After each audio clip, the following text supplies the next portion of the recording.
사순절 둘째 날 하나님께서 우리에게 주시는 말씀은 욥기 5장 24절로 27절까지의 말씀입니다. 욥기 5장 24절로 27절 말씀.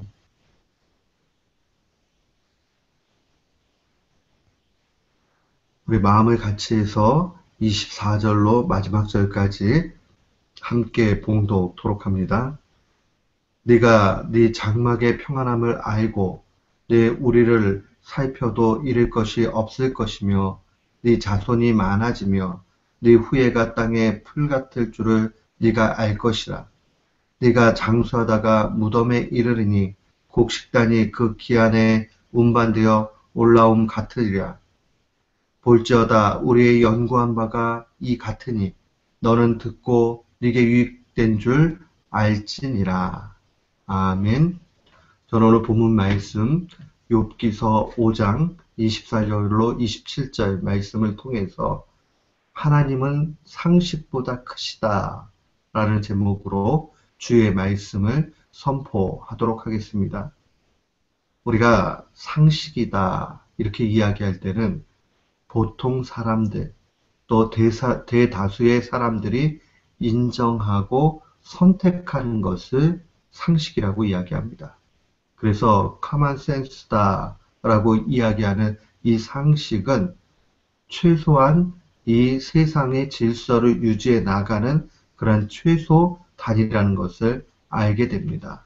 세상의 지배 원리이고 지성인들에게는 이 상식이 권위를 가져다 줍니다. 그 상식밖에 벗어나면 보통 사람들이 저 사람 몰상식하다 이런 이야기를 하잖아요. 이 몰상식하다 하는 이 말은 비난의 말입니다. 그렇기 때문에 이 상식의 차원을 유지해서 나아가는 것은 굉장히 중요합니다. 오늘 욥의 친구였던 엘리바스의 그 이야기들을 살펴보면 이 상식의 차원에서 모든 것을 진술하는 것을 보게 됩니다. 우리가 계속적으로 지난 이틀 또 오늘까지 3일 동안 이 엘리바스의 주장을 묵상하고 있습니다. 엘리바스가 욥을 향해서 이야기하고 있는 그 주장은 단 한 가지입니다. 욥의 재앙 온 것이 바로 욥의 죄 때문이라는 겁니다. 그러니까 그 죄에서 벗어나고 하나님께 돌아오라 하는 것이 그의 주장입니다. 그는 이 주장을 뒷받침하기 위해서 첫 번째로 그의 노련했던 그러한 경험을 이야기합니다. 그는 4장 7절에서 죄 없이 망한 자가 없고 정직한 자가 끊어지는 법이 없다라고 그의 경험 가운데서 이야기합니다. 경험이 중요하지요. 그러나 하나님의 말씀을 짧은 또 자기의 제한적인 경험으로 판단해서 진술할 때에 거기에는 매우 위험한 요소들이 있다는 것 보여줍니다. 사랑하는 성도 여러분, 우리가 얼마든지 하나님의 말씀을 경험 속에서도 파악을 합니다. 그러나 그 경험은 온전한 모든 것이 아니라 부분이라 하는 것을 꼭 놓치지 말아야 됩니다. 또한 그는 두 번째로 그의 영적인 경험 속에서 하나님의 말씀을 선포하는 것 보게 됩니다. 이 영적인 경험이라는 것이 굉장히 귀합니다. 그런데 엘리바스에게 있어서 이 영적인 경험은 문제가 되고 있습니다. 왜 문제가 되느냐? 그것은 바로 이 욥을 살리는데 사용되지 않는다는데 문제가 있습니다. 우리가 영적인 체험들을 하고 깨달음이 있고 그거 가지고 또 누군가에게 충고를 하고 권면을 해야 될 때에 먼저 놓치지 말아야 되는 것은 그 영혼을 살리는 데에 중심을 둬야 된다는 겁니다. 반면에 엘리바스는 이 욥의 잘못을 듣고자 욥을 정죄하는 데에 사용하고 있었습니다. 오늘 마지막으로 그의 세 번째 논증이 오늘 본문 말씀 5장 17절로 마지막 27절에 걸쳐서 증거가 됩니다.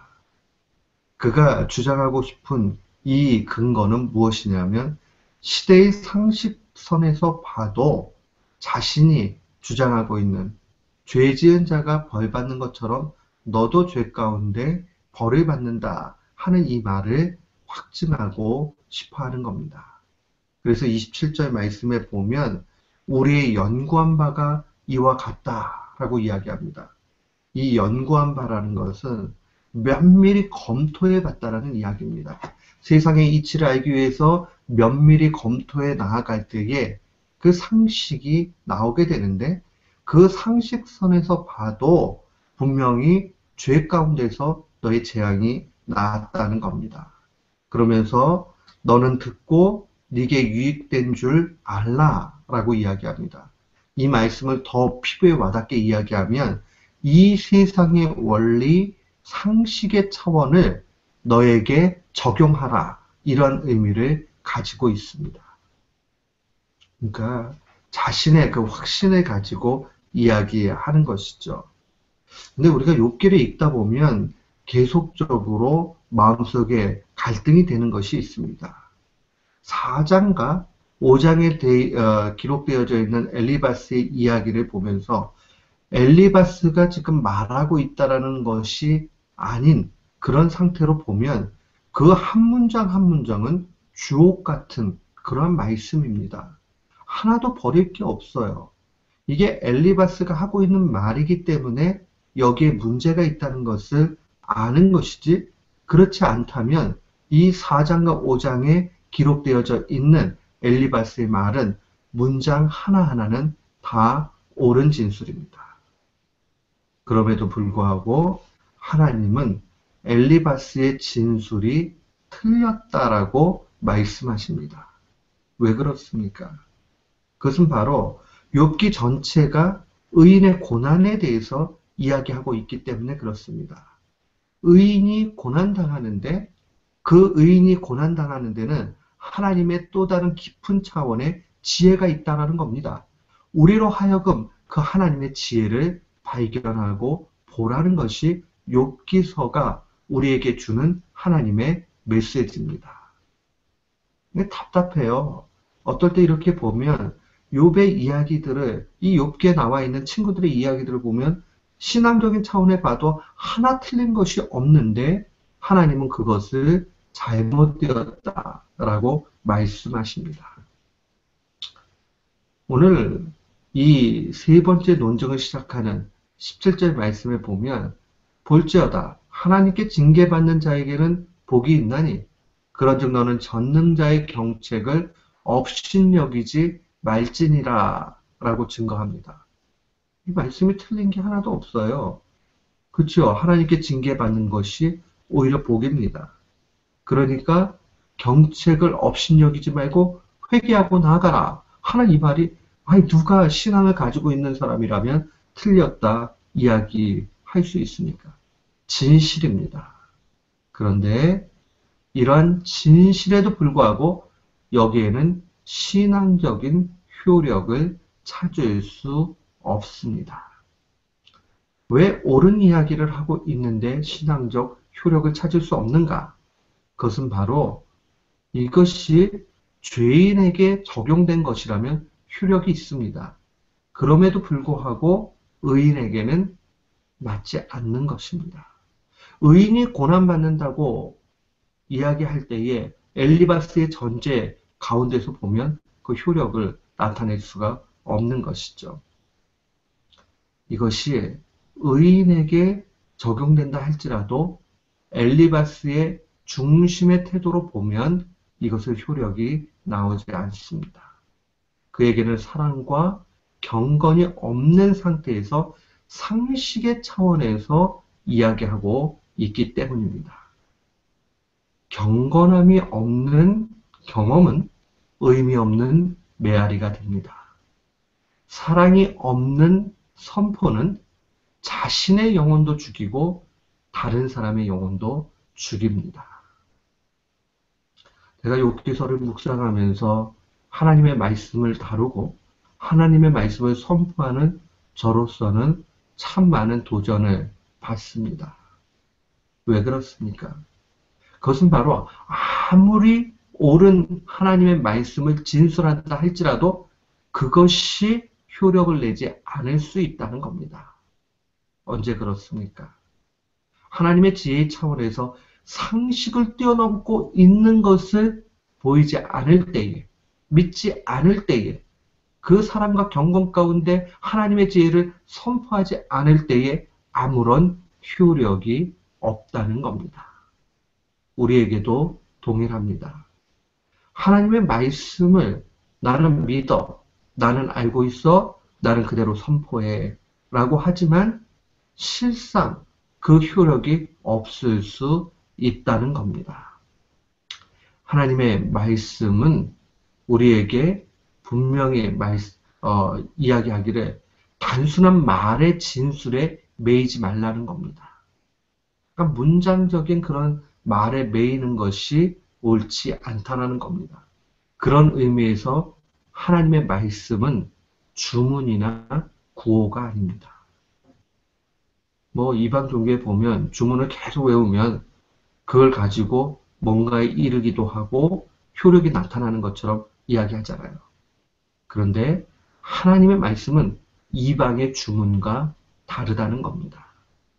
또한 하나님의 말씀은 사람들이 구호 외치듯이 그렇게 외치는 거로 끝나지 않는다는 겁니다. 우리가 정말 기억을 해야 되는 것은 하나님의 말씀이 우리의 영혼을 살리는 데에 선포되어야 한다는 겁니다. 오늘 엘리바스에게 하나 아쉬운 것은 그가 상식의 차원에서 하나님의 말씀을 진술하지만 거기에는 효력 없다는 겁니다. 왜 그렇습니까? 상식을 뛰어넘고 있는 하나님의 지혜를 그가 깨닫지도 못하고 보이지 않기 때문입니다. 우리가요, 하나님의 말씀을 가지고 살아갈 때에 이것을 깊이 유념해야 됩니다. 하나님의 말씀은 살리기 위해서 사용돼야 하는구나 하는 것을 분명히 알아야 됩니다. 히브리서 4장 12절 말씀은 이렇게 하나님의 말씀을 규정하고 증거합니다. 하나님의 말씀은 살았고 운동력이 있어 좌우에 나선 어떤 검보다도 예리하여 혼과 영과 및 관절과 골수를 찔러 쪼개기까지 하며 또 마음의 생각과 뜻을 감찰한다. 이 하나님의 말씀은 효력이 있는 거예요. 능력이 있어요. 심지어는 이것은 마음과 생각을 두루 살펴 감찰하고 그뿐만 아니라 골수를 찔러 쪼개기까지 한다. 이 쪼갠다라는 이 말이 수술하는 의학 용어입니다. 그러니까 하나님의 말씀은 우리를 도려내기도 하고 우리를 살리는 데에 사용된다는 겁니다. 이 히브리서 4장의 맨 마지막 절이 16절인데 16절은 이렇게 증거를 합니다. 그러므로 우리가 긍휼하심을 받고 때를 따라 돕는 은혜를 얻기 위하여 은혜의 보좌 앞에 담대히 나아갈 것이다. 담대히 나아갈 것이다. 은혜의 보좌 앞으로. 결국 은혜의 보좌 앞으로 나아가야 사는 것 아닙니까? 하나님의 말씀이 운동력이 있고 우리를 쪼개고 우리의 마음과 생각을 감찰하는 그 궁극적인 마지막 이유는 은혜의 보좌 앞으로 나가게 해서 우리로 살게 만드시는 겁니다. 하나님의 말씀이 상식 차원에서만 다루어지고 그 넘어 있는 것을 보지 못하게 한다면 거기에는 효력 발생하지 않습니다. 그렇다면 우리가 필요한 것은 무엇이겠습니까? 하나님의 말씀을 바로 이해하고 하나님의 지혜를 알기 위해서 겸손한 자세가 필요합니다. 하나님 앞에 기도해야 되고 하나님 앞에 매달려야 되고 하나님 앞에 겸손해야 되고 하나님의 그 사랑의 차원에서 말씀이 선포되어야 합니다. 하나님은 우리에게 이것을 요구하십니다. 우리가 하나님의 말씀을 알았다고 다 이해한 것처럼 생각해선 안 됩니다. 확신하는 것으로 그저 나아가면 안 됩니다. 오늘 우리가 읽은 24절로 27절 말씀은 하나님께 돌이키면 욥의 미래가 환하게 열린다라고 엘리바스가 이 환상을 꿈꾸면서 그렇게 선포해 주는 겁니다. 소망을 주는 거예요. 그러나 문제는 그가 하나님의 말씀에 그 상식 차원 넘어 있는 그 넓은 그 풍성함을 알지 못하는 데서 아무런 효력이 나오지 않는 겁니다. 그런 면에서 우리는 부단히 하나님의 말씀을 묵상하고 겸손히 살아가는 것이 필요합니다. 자신에게 말씀을 엄격하게 적용하고 남들에 대해서 어떻게 하든지 그 영혼이 살아갈 수 있도록 그 영혼의 삶에 중심을 둬야 하는 겁니다. 상식 차원에서 하나님을 제한하지 말아야 됩니다. 우리가 자칫 잘못하면 이러한 오류에 빠지게 됩니다. 하나님의 말씀을 알면 알수록 더욱 겸손해져야 됩니다. 엘리바스는 지혜로운 사람입니다. 그리고 세상적으로 알아주는 사람입니다. 그러나 그가 그 하나님의 풍성하심 또 상식을 뛰어넘어 계시다는 것을 놓치고 있는 것 보면 우리는 그보다 더 뛰어날 것이 없고 더 나을 것 없다는 면에서 참 하나님의 말씀을 조심스럽게 받아야 되겠구나 하는 결론에 다다릅니다. 사랑하는 성도 여러분, 하나님은 우리가 생각할 수 있는 상식보다 훨씬 크시고 능력이 많으십니다. 오늘도 살아갈 때에 간절히 간구하고 하나님께서 마음속에 확신을 주시고 하나님께서 인도해 주시는 그 길로만 나아가는 우리 모두가 되기를 주님의 이름으로 축원합니다. 하나님 앞에 겸손하게 매달리고 말씀을 붙잡고 자신을 향해서 의지하지 않고 하나님만 바라보는 그 심령에게 하나님은 상식을 초월한 하나님의 지혜를 보이시는 겁니다. 하나님의 지혜 가운데서 날마다 승리하는 우리 모두가 되시기를 주님의 이름으로 축원합니다. 아멘.